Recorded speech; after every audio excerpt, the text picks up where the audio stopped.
Ashwini office నుంచి వచ్చి రాధను నిద్ర లేపింది. నిద్ర లేచిన తర్వాత ఇద్దరు ఫ్రెష్ అయ్యి చాలా కబుర్లు చెప్పుకుని పడుకున్నారు. మర్నాటి నుండి చాలా సీరియస్గా ఉద్యోగాల కోసం వెతుకులాట మొదలుపెట్టింది రాధ. ఫ్రెషర్ కావడం వల్ల కొన్ని కంపెనీస్ రిజెక్ట్ చేశాయి.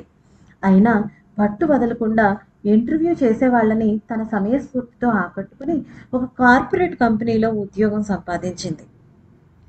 రాత్రి 8 గంటలకు అమ్మా బాగున్నావా అన్న రాధ గొంతు విని తులసి కళ్ళలో నుండి కన్నీరు ఆపుకోలేకపోయింది.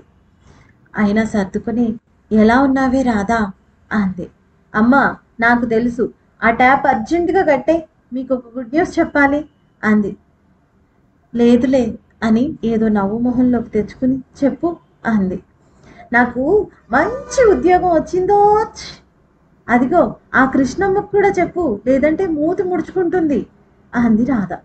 అత్తయ్య అత్తయ్య, ఇదిగో ఇదిగో రాధమ్మకు ఉద్యోగం వచ్చిందట అంది తులసి. అవునా బంగారం, నీకు కాకపోతే ఇంకెవరికి ఇస్తారే, నాకు తెలుసు నీకు మంచి ఉద్యోగం వస్తుంది అని. ఇంట్లో అందరూ ఆనందంతో ఉక్కిరి బిక్కిరి అయినా రాధను రాధను మిస్ అవుతున్న బాధ గుండె లోతుల్లో దాగిన పచ్చి నిజం.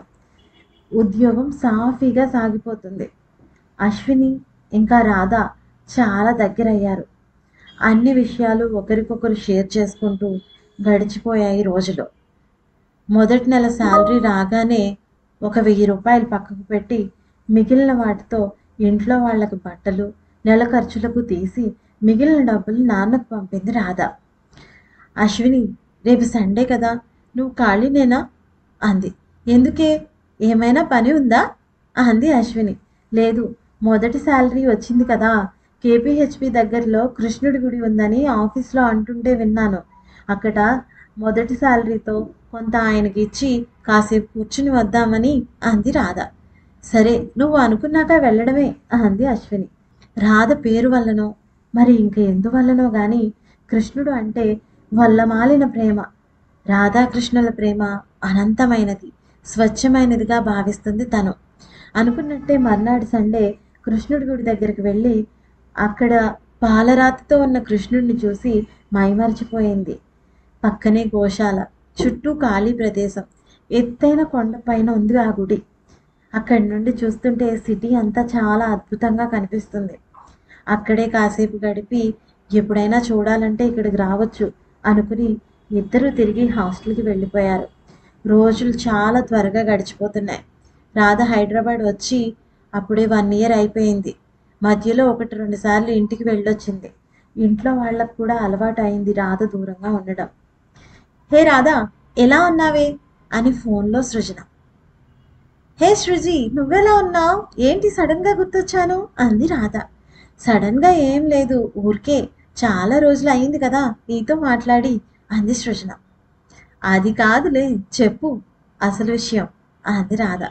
నాకు మా బావతో నిశ్చయించాలి అనుకుంటున్నారు నా పెళ్ళి అంది.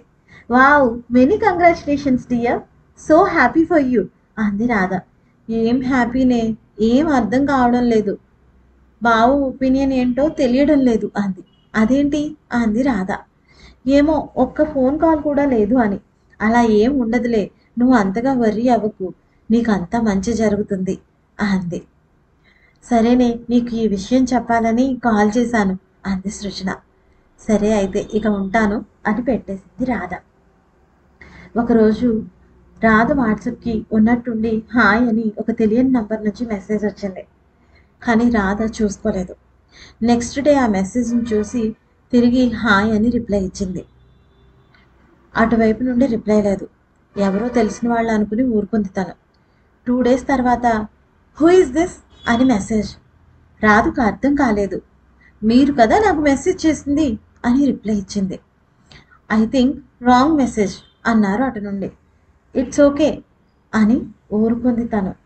కాసేపటికి మీ పేరు అని మెసేజ్ వచ్చింది. నా పేరుతో పనే ఉంది అంది రాధ. చెబితే ఏం పోతుందో అని అటు నుండి. ఏదో ఒకటి చెప్తే పోతుంది కదా అని సుజల అని టైప్ చేసింది. నైస్ నేమ్ అని రిప్లై వచ్చింది. మీ పేరేంటో అని అడిగితే ఇట్స్ కృష్ణ దిస్ సైడ్ అన్నారు అటు నుండి. ఇదండి మరి ఇవాల్టి మన ఎపిసోడ్. మీ అందరికీ నచ్చింది అనుకుంటున్నాను. మరో కొత్త ఎపిసోడ్తో మిమ్మల్ని మళ్ళీ కలుసుకుంటాను. మీకు ఈ ఎపిసోడ్ నచ్చినట్లయితే కనుక ప్లీజ్ లైక్ చేయండి, షేర్ చేయండి. కొత్త వాళ్ళైతే కనుక సబ్స్క్రైబ్ చేసుకోండి. Thank you so much for all your support.